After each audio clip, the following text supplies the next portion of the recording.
sejam todos bem-vindos a mais um vídeo aqui do canal Yoros Vídeo Mela, são de estudos jurídicos. Sou Diogo Fortunato, essa aqui é a nossa playlist do Código Civil. Nós vamos começar hoje a estudar os direitos das obrigações. Nas nossas últimas 5 aulas estudamos o direito contratual, vimos lá sobre evicção, vícios exibitórios, formação dos contratos, aspectos gerais, princípios contratuais, vimos tudo isso aí nas nossas últimas aulas. Infelizmente, hoje a aula vai ser complicada, porque tem um mosquito aqui dentro, isso me dá no saco, esse trem ficar rodando assim na nossa cabeça, é muito chato isso. Tira a nossa concentração. Mas vamos dar hoje os direitos das obrigações, né? Isso aí, direitos das obrigações, que é um tema muito importante, tanto em curso, OAB, e até pra gente aprender mesmo na prática. Mas para você ver esse tema, eu aconselho que você realmente estude o direito contratual, os direitos teoria do fato jurídico, do negócio jurídico, porque são temas que estão todos relacionados. Vocês vão ver que muitas coisas aqui vou passar batido porque a gente já estudou isso aqui, não vou ficar repetindo tudo não. Então vamos lá, noções gerais primeiramente, né? Conceito de relação jurídica obrigacional. O que é uma relação jurídica obrigacional? Primeiramente a gente fala que é um vínculo, né? Um vínculo que forma entre duas partes. É um vínculo jurídico que confere ao credor o direito de exigir do devedor o cumprimento de determinada prestação. E essa prestação, aí vocês vão ver mais na frente comigo, que essa obrigação, essa prestação, ela pode ser de dar, ela pode ser de pagar, ela pode ser de dar coisa incerta ou incerta, ela pode ser uma obrigação de não fazer, de se abster. Então vamos ver tudo isso aí na aula de hoje. Corresponde a uma relação de natureza pessoal, de crédito e débito, né? Uma relação de crédito e débito. Um deve e o outro tem o crédito a receber. De caráter transitório, cujo objeto consiste numa prestação economicamente aferível, né? Uma prestação que pode ser valorada economicamente. Então aqui temos algumas características das obrigações. São obrigações transitórias, pois elas já nascem com o fim de terminarem um dia, né? Com o fim de serem cumpridas. Vínculo jurídico de exigibilidade patrimonial, relação jurídica entre pessoas, isso aqui é mais aspectos gerais e bem básicos mesmo. Mudança do direito das obrigações da parte especial para da parte geral para a parte especial. Houve essa mudança aí.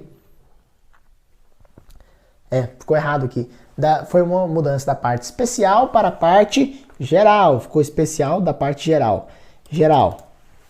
Justificativo. Por que isso aconteceu, né? Porque o direito obrigacional, muitas das vezes, ele é mais parte geral, ele é mais uma base de vários outros direitos. Ele vai ser aplicado no direito de família, no direito sucessório, nos institutos do direito de família. Então ele é considerado mais como uma base dos outros institutos, muitas vezes, do que como uma parte especial, uma parte mais específica em si. Ele vai ser base para muitos outros direitos. Então, quais são os pilares? Nossa, e tá tremendo aqui o meu banquinho aqui e fica caindo aqui onde eu apoio aqui para eu seguir o roteiro com vocês, né? Quais são os pilares do direito obrigacional? São basicamente dois, eu coloquei em vermelho aí para vocês. Primeiramente, o débito e a responsabilidade. Tem sempre um débito e uma responsabilidade. O que é o débito? Débito é efetivamente o que se deve. E isso, o que se deve, muitas vezes nem é um dinheiro, nem é valor econômico, pode ser uma ação, né? Ou dar um objeto, não significa que é dar dinheiro, que pode decorrer da vontade própria, um contrato de obrigação, ou em decorrência da lei. Muitas vezes esse débito pode ser em decorrência de um contrato, que nós vimos na nossa última aula, né, direito contratual, ou da lei, né, seria aí pela legalidade. Responsabilidade nasce do descumprimento desse débito, quando não há o pagamento, quando não há o cumprimento do débito, né, não pagamento porque esse débito pode, às vezes, não ser de pagamento, nasce, então, a responsabilidade. Agora aqui tem alguns questionamentos, vamos fazer alguns questionamentos importantes. A responsabilidade obrigacional, ela é ilimitada? Por que eu estou perguntando isso? Porque lá no artigo 391 fala o seguinte: pelo inadimplemento das obrigações respondem todos os bens do devedor. Esse artigo deve ser interpretado restritivamente, pessoal, porque não é que ela é ilimitada, não. Conforme o diálogo das fontes, né? A gente já estudou isso aqui nas nossas primeiras aulas de civil. Diálogo das fontes, eficácia fundamental dos direitos horizontais. Eficácia horizontal dos direitos fundamentais, falei o contrário. Então, estatuto jurídico do patrimônio mínimo, né? Aqui existe existe aqui alguns institutos que esse artigo ele deve ser interpretado restritivamente. Porque existem alguns institutos que não é como se tudo do devedor responder isso, né? Ele não é ilimitado assim. Alguns institutos demonstram que esse artigo deve ser interpretado assim, como por exemplo o Estatuto Jurídico do Patrimônio Mínimo, que estabelece lá o direito à moradia. O direito à moradia, aí temos lá o bem impenhorável de família.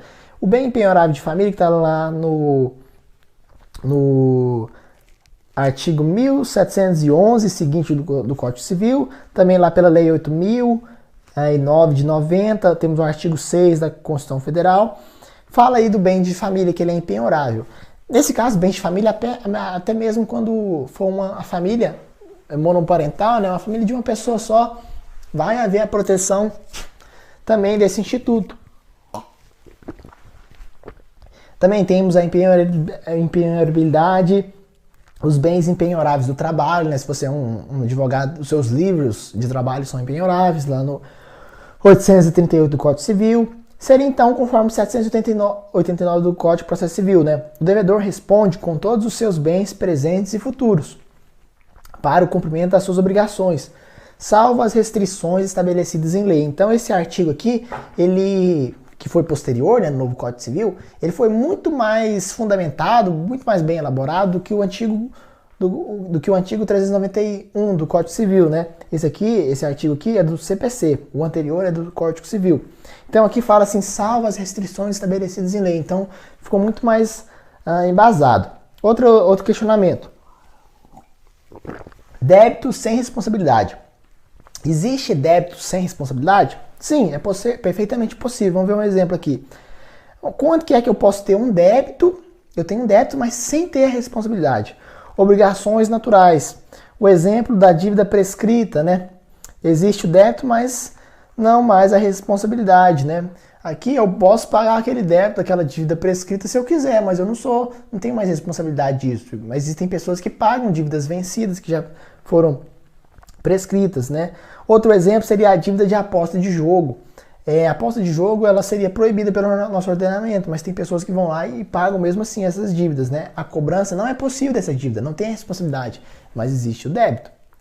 Agora o contrário, responsabilidade sem débito. Pode haver a responsabilidade sem ter o débito? Possível. Um exemplo aqui, a fiança. O fiador se responsabiliza por um débito que nem é dele. Ele tem a responsabilidade, mas ele não tem o débito. Ele está assumindo um débito que não é dele. Ele não tem o débito, mas ele tem a responsabilidade, porque ele falou, ele se assumiu na posição de fiador. Diferenciação entre direito das obrigações e direitos da personalidade, né? Como diferenciar? Os direitos das obrigações são patrimoniais, os direitos da personalidade são extrapatrimoniais. Os direitos das obrigações têm efeito interpartes, só entre as partes. O extrapatrimoniais é erga omnes, né, contra todos. Direitos obrigacionais são prescritíveis, direitos das personalidades são imprescritíveis. Direitos das obrigações são transmissíveis, já os da personalidade são intransmitíveis. Disponíveis e indisponíveis, também a mesma coisa, né? Em personalidade eu não posso me dispor dos meus direitos da personalidade. Os direitos obrigacionais eu posso dispor. Continuando, equivalência contratual. Contratos, obrigações devem gerar trocas úteis e equilibradas, né? O princípio da equivalência contratual. Estou passando mais rápido isso aqui porque a gente já viu nas nossas aulas iniciais. Aqui temos a chamada obrigações próprio terreno. Vou falar um pouquinho disso aqui, é muito importante isso aqui. Estou bebendo água porque a minha garganta está rindo. Obrigações próprio terreno em decorrência do direito real. Obrigações próprio terreno, melhor exemplo, vamos lá. Eu lembro muito das obrigações próprio terreno quando eu estudo direito tributário, porque nós temos lá o IPTU, nós temos as taxas de contribuição, quando por exemplo, a pavimentação melhorou a rua na frente da sua casa, você tem que pagar essa taxa de contribuição, me desculpem. Contribuição de melhoria, você tem que pagar essa contribuição de melhoria, você tem que pagar o IPTU do seu imóvel. Se você vender a sua casa, essas obrigações todas vão passar para o novo adquirente do imóvel, né? São obrigações que acompanham o bem imóvel, então fica muito fácil explicar usando o direito tributário. Então elas acompanham a propriedade, elas seguem a propriedade. Exemplo, IPTU, IPVA, carro também é a mesma coisa, IPVA é para carro. Quem paga é o proprietário. Apenas transfere da coisa, transfere a obrigação. Outro tipo de obrigação, obrigação de ônus real. Ela restringe o uso e o gozo da coisa, né? Ela está lá no 803 do Código Civil. Renda constituída de imóvel, por exemplo, diverge da própria terreno. Qual que é a diferença da obrigação de ônus real e da própria terreno? Pois tem como limite o valor da coisa. O máximo de limite de ônus real é o valor da coisa. Agora a própria terreno pode ultrapassar o valor da coisa. O exemplo seria o IPTU progressivo. Existe o IPTU progressivo aí que ele acaba ultrapassando o valor da própria propriedade. Outro tipo de obrigação para a gente diferenciar, né? Obrigação de eficácia real. Teria o efeito apenas interpartes, apenas entre as partes, essa obrigação de eficácia real. Mas por conta do registro, ganhou eficácia erga omnes, né? Aí os contratados. Vamos falar agora um pouquinho das classificações das obrigações. Eu acho que vou ter que dar uma pausa agora nessa aula aqui para encher um pouquinho d'água aqui, senão minha garganta vai secar. Quanto ao conteúdo? Obrigação de e-mail. Essa parte da aula é comprida. Vamos nos preparar então. Deixa eu beber um pouquinho d'água. Eu sei que eu desapareço aqui. Fico com medo de perder o foco da câmera, que acontece de vez em quando, é muito ruim. Primeiramente, né? Obrigações. Vamos estudar a classificação das obrigações. Quanto ao conteúdo. Quanto ao conteúdo, elas podem ser de 3 tipos. Podem ser obrigações de e-mail, de resultado, ou obrigações de garantia. Exemplo da obrigação de e-mail. Nossa atividade, advogados. Nós não garantimos o resultado quando pegamos uma ação. É apenas só se o advogado garantir que pelo contrato que ele assegura, né? Isso aí não é muito bom, não. O devedor assume a obrigação de ser dirigente. Ele não se vincula ao resultado. Não há presunção de culpa. Exemplo, obrigação do advogado. Obrigação de resultado. Aí sim, ele se vincula ao resultado. Ele se compromete que vai atingir um resultado. Devedor se compromete a uma finalidade.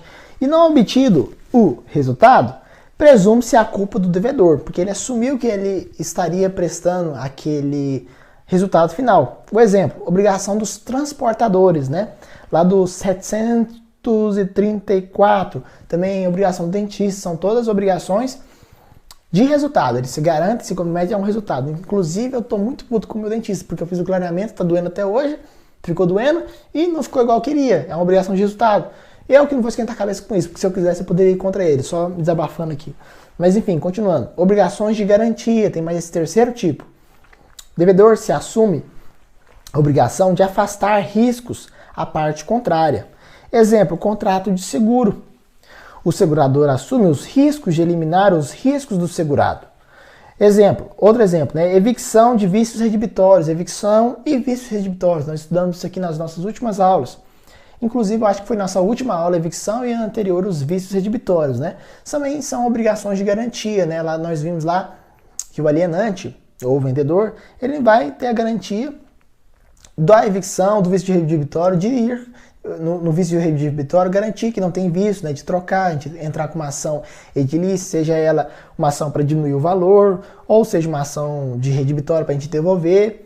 Vimos isso aí na nossa última aula. E da evicção também, falando da evicção, falamos lá que é uma garantia que nós temos contra o vendedor, que é aquele bem, se nós compramos ele e acabamos o perdemos esse bem, porque ele estava litigioso, já era de outra pessoa, temos a garantia de ir contra esse vendedor, que ele devolva todo o nosso valor pago. Então o vendedor assume o risco de eliminar os riscos do comprador, que seria eu que estou comprando a coisa ou o bem imóvel. Outro tipo de classificação, conta a liquidez. A obrigação pode ser líquida ou ilíquida. Pelo próprio nome já diz, líquida é obrigação certa e determinada. Quanto ao objeto, exemplo, uma obrigação de pagar a quantia. Isso é a mais fácil, né? Pague 10 mil reais. É certa, determinada, não tem jeito de fugir. E líquida, cujo valor e cujo objeto são indeterminados. Ou pelo menos ao tempo que a gente tinha feito o contrato. Exemplo, obrigação de indenizar o taxista, né? É uma coisa muito indeterminada, porque vai ter que calcular os lucros cessantes. Os lucros cessantes, né? Quanto que ele oferia por dia? Quanto tempo ele ficou sem o automóvel dele? Então, isso aí seria um pouquinho mais indeterminado. Vai ter que ter uma ação para acontecer a liquidez para calcular quanto que seria que ele deixou os lucros cessantes, quanto que ele deixou de ganhar. Sempre que a obrigação for ilíquida, não se admite a compensação em arresto ou pedido de falência. Precisa de procedimento de liquidação, que foi o que eu falei para vocês agora. É através de um procedimento cognoscitivo e não executivo. Tem 3 tipos de liquidação. Tem a liquidação por cálculo aritmético, né, por conta. Está lá no 524, o credor apresenta os cálculos, eu estou entrando com uma ação, eu mesmo vou lá, pelo meu cliente, apresento os cálculos de quanto que ele oferia, no caso do taxista. Né? Liquidação por arbitramento, que está relacionado ao juiz. Nomeação de um árbitro pelo juiz. E a liquidação por artigos, lá do 509, inciso 2º, parágrafo 4º do Código de Processo Civil. Né? Processo comum ordinário, se faz a demonstração de novos fatos, caso do taxista, vai realmente aferir quanto que é que ele ganhava ou não. Quando a dívida se torna líquida, ela poderá ser executada. Outra forma, quanto ao momento, elas podem ser instantâneas ou momentâneas. O adimplemento, a execução dela é o imediato e único. Nossa, eu me travei aqui no cérebro agora, eu fui beber água aqui. Quanto ao momento. Quanto ao momento, elas podem ser instantâneas ou momentâneas ou obrigações de trato sucessivo. Como não fala, as instantâneas são aquelas que acontecem imediatamente, no momento. Seria a compra e venda, aconteceu na hora, pá, acabou.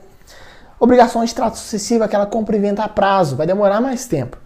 O adimplemento, a execução dela é de imediato e única. Não se admite a alegação de onerosidade excessiva nas instantâneas. Essa compra e venda não pode ter onerosidade excessiva. Porque um dos requisitos da onerosidade excessiva é que a obrigação seja de trato sucessivo no tempo. E ela vai se tornar onerosamente excessiva no tempo e não no momento. A gente vai ver isso daqui a pouco, eu acho. Quando a gente falar da onerosidade, da quebra dos contratos por onerosidade excessiva. Quanto aos elementos acidentais, as obrigações elas podem ser puras e simples. Puras e simples é um tipo, ó, tá em vermelho aí. Puras e simples. As obrigações puras e simples, elas podem ser também obrigações condicional, obrigação a termo e obrigação modal. São 4 tipos relacionados quanto aos elementos acidentais. Primeiramente, a gente tem que falar o que são os elementos acidentais. Primeiramente, obrigações puras e simples são aquelas que não têm elementos acidentais. Elas são cruas, elas são nuas. Elas não têm condição, elas não têm termo e elas não têm encargo. Esses são os elementos acidentais. Não possuem condições, termos ou encargos, elas são livres.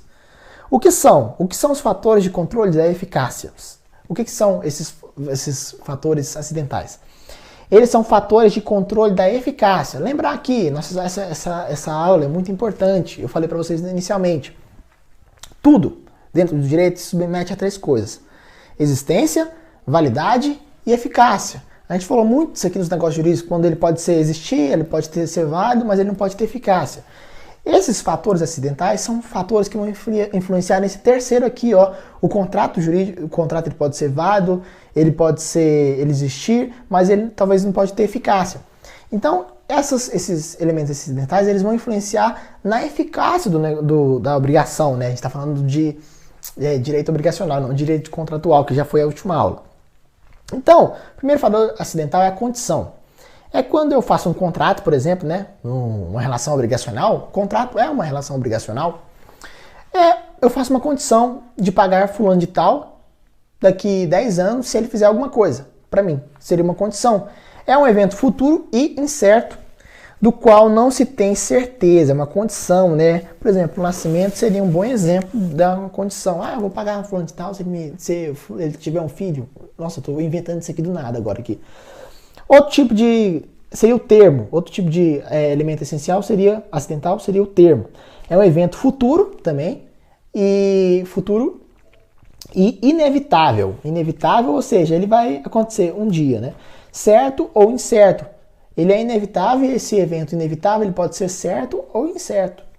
Pois há situações que sabe-se a data e outras situações eu não sei a data. Então é melhor a gente falar que ele é inevitável, ele vai acontecer, mas ele não é certo, ou ele é certo, porque a gente pode saber a data dele ou não.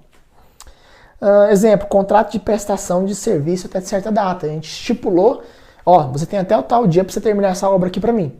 Isso aí é um contrato a termo. Outro tipo, para terminar, é o encargo. O que é o encargo? É uma contraprestação. Eu faço isso para você, você faz isso para mim. Lembrar sempre dessa troca, contraprestação. O exemplo aqui, doação com encargo. É uma contraprestação imposta ao beneficiário de uma gratuidade. Ó, estou te doando isso aqui, mas você tem que fazer isso para mim. Seria esse tipo, né? O exemplo de doação de encargo, no 540 do Código Civil. O descumprimento de encargo gera uma execução, mas não conduz à eficácia da doação. Pode haver execução do encargo ou a revocação do negócio jurídico praticado. Se os encargos forem expressos como condição, ele seguirá as regras da condição. Então, se esse encargo, ó, eu só vou te dar a doação se você fizer isso, vira condição. Ó, agora, olha só como que é a diferença. Ó, eu só vou te dar isso aqui se você fizer isso para mim, virou condição. Ó, tô te dando isso aqui, mas você faz isso para mim, tá? Aí virou encargo, já tô te dando, você faz isso. Então existe a possibilidade de, se a pessoa não fez, eu não posso cancelar isso assim automático, não. Presta bem atenção. Descumprimento de encargo gera execução, mas não conduz à eficácia da doação. Então não significa que eu vou anular a doação. Pode haver execução do encargo ou a revocação do negócio jurídico praticado, mas eu vou ter de entrar com uma ação autônoma para eu fazer cumprir aquilo que foi o motivo do encargo ou para eu ter de volta a doação, digamos assim. Obrigação condicional, né? Outro tipo aí. Obrigação condicional, a gente já acabou, nós já estudamos todos os tipos de obrigações aqui relacionados aos elementos acidentais. A gente foi falando aqui dos que são esses elementos, a gente foi falando. Então, o que é uma obrigação condicional? Ela vai ter uma condição. Ela vai ter eficácia contida, né? Condição suspensiva ou eficácia extintiva. Uma obrigação a termo é aquela que vai ter um termo, né? Que é o de um evento futuro, e certo ou incerto, mas ele vai ser inevitável, um dia ele vai acontecer. A eficácia contida, né? Tem um termo inicial e uma eficácia extintiva, né? O termo final. E por fim, a obrigação modal. A obrigação modal é aquela que tem encargo. A doação pela contraprestação, né? Eu faço alguma coisa, eu te dou alguma coisa, você faz outra para mim.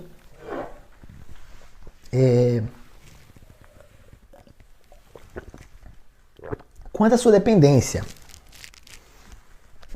as obrigações elas podem ser acessórias ou principais. Nesse negócio, toda vez que você estiver vendo uma coisa, lembra que acessório é acessório.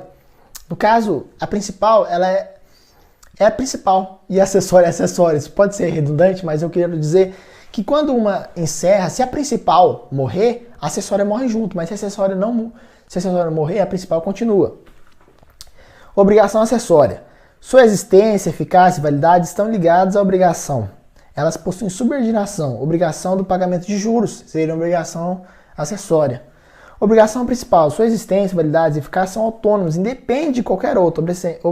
Exemplo. Obrigação do locatário de pagar a locação. Aí tem os juros, né? Se essa obrigação aqui morrer, os juros morrem juntos. Mas se os juros morrer, esse aqui não morre junto. Seria isso, basicamente. Observação. Eventual invalidade, prescrição ou extinção da obrigação principal afeta a acessória, mas não vice-versa. Isso que é importante a gente lembrar.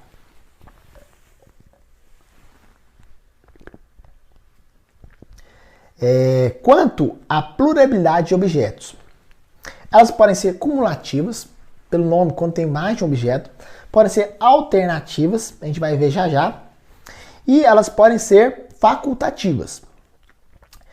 Cumulativas, haverá acumulação de objetos e acumulação de obrigações, traz consigo mais de uma prestação. Só vai se considerar cumprido essa obrigação quando todas as obrigações dessa obrigação forem cumpridos. Não é porque acabou um que o outro não vai precisar. É tudo, tem que fazer tudo. E o cumprimento só ocorrerá quando for cumulado a somatória das obrigações. E não existe cumprimento da obrigação se não for prestado todos os objetos. Exemplo, devedor de alimentos, né? O valor patrimonial, normalmente o juiz sempre fala, ó, tem que pagar tanto por mês para ela, né, a sua prestação alimentícia, mas você vai pagar a escola dele também. Então são duas coisas. Continuando. Obrigações alternativas, né? Quando existe a escolha, quando eu posso escolher, tem mais de um objeto, mas eu posso escolher qual que eu quero. O devedor cumpre a obrigação entregando isto ou aquilo, havendo uma opção de escolha. O artigo 252 estabelece o seguinte, do Código Civil: a escolha caberá ao devedor. Eu sou o devedor, eu que escolho o que eu quero. Não é o credor. Salvo disposição em contrário, só se eu fiz um acordo com o meu credor e ele pode escolher o que ele quer que eu faça, né? Feita a escolha, passará a ser obrigação pura e simples. Ó, tem duas obrigações. Eu posso escolher isso ou aquilo. Na hora que eu escolher essa obrigação alternativa, essa obrigação vai ser aquela pura e simples, que não tem mais de objeto, que não tem encargo, que não tem condição, que não tem termo. Obrigação alternativa tem a diferenciação aqui da ação em pagamento. É diferente da dação em pagamento. A dação em pagamento é quando a gente já está inadimplente, né? E a gente faz uma proposta para o credor se ele aceita outra coisa como pagamento. É uma modalidade de extinção indireta da obrigação. O devedor oferece coisa diversa do que foi ajustado e o credor aceita. Por último, temos a obrigação facultativa, que seria a terceira forma de quando existe mais de objetos. Minha garganta acabou a água agora, vai ser na dura aqui. Obrigações facultativas. Não está expresso no código, isso aqui é a interpretação doutrinária, jurisprudencial. Só existe apenas um único objeto, não podendo ser confundido com alternativa. Alternativa é diferente de facultativa. Se essa obrigação perecer sem culpa, extingue a obrigação. O que a torna facultativa é a opção do devedor entregar coisas diversas, uma possibilidade a mais para que ele possa, sem a possibilidade de exigir, exclusivamente uma facilidade para o devedor e exonerar. Pode parecer que é igual, mas é diferente. Na obrigação facultativa, é uma possibilidade a mais, ele pode entregar isso ou aquilo, mas é como se não existisse uma possibilidade de troca. Aqui seria, por exemplo, no caso de contratos de safra, quando ele pode entregar um tipo de grão ou outro, entenderam? Não é alternativo, não vai alterar muito bem o valor da escolha, o valor obrigacional. Deixa eu ver quantos faltam. Nossa, falta só 2. Né? 2? Nossa, falta 3. Vamos lá. Quanto à quantidade de partes, pode ser simples, quando tiver só um credor, né? Ou pode ser obrigação divisível, a mais de um credor ou mais de um devedor, mas o objeto da obrigação pode ser dividido entre os credores ou devedores. O objeto da prestação pode ser dividido entre os sujeitos sem a perda do valor econômico. Isso é chamado de divisível. É quando a prestação ela pode ser dividida. Por exemplo, pagar dinheiro é fácil, eu posso pagar isso para aquele, isso para aquele. Obrigação divisível. É quando aquele bem ele não pode ser dividido entre tem mais de um credor ou mais de um devedor. Melhor para credor, para ficar o exemplo fácil. Tem mais de um credor. Eu devo um carro. Só que não tem como eu partir o carro no meio, né? O objeto não pode ser dividido sem que isso altere o seu valor econômico. É claro, dividir o carro no meio não vai valer mais 40 mil, né? Não vai valer nem 10 mil, nem 5, eu acho. Se houver vários devedores, cada um individualmente pode ser compelido a entregar tudo. Tem eu e o João. Nós dois devemos fulano de tal. Eu posso ser obrigado a entregar o carro inteiro para ele. Entendeu? E aí eu vou me subrogar no direito de cobrar do João a parte que ele deveria também, né?